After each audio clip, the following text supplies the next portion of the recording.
scam nga ba talaga yung forex trading, crypto trading, stock trading, or hindi? So what's up guys?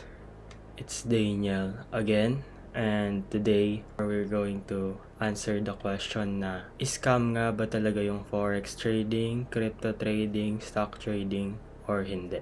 So, well, para sa mga taong nagsasabing scam, sad to say, no. Forex trading, crypto trading, and stock trading is not a scam. But it can be used as a tool for scammers. So, pwede siyang gamitin ng mga scammers para makapang-scam ng tao.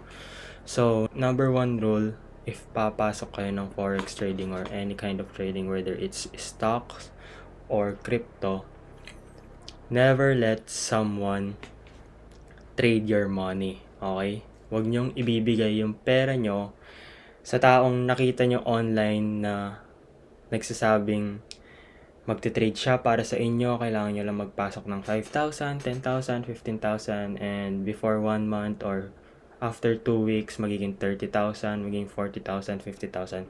That is not true. Okay? A real trader, okay, yung mga totoong trader, hindi sila nagte-trade ng pera ng ibang tao. Never nilang gagawin yon.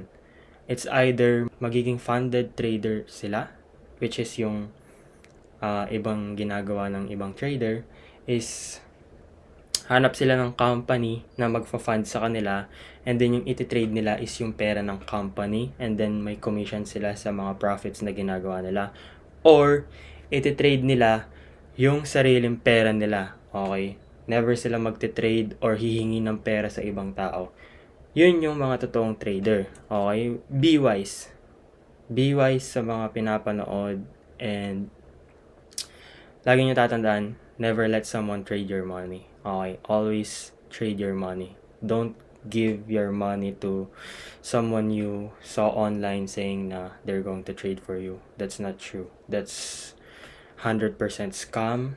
So, yeah, I hope na sagot ko yung question, and thank you cause mag-a-analyze muna tayo ng chart. Pero, by the way guys, nanalo tayo sa trade na to. So, yun lang, and see you in the next one.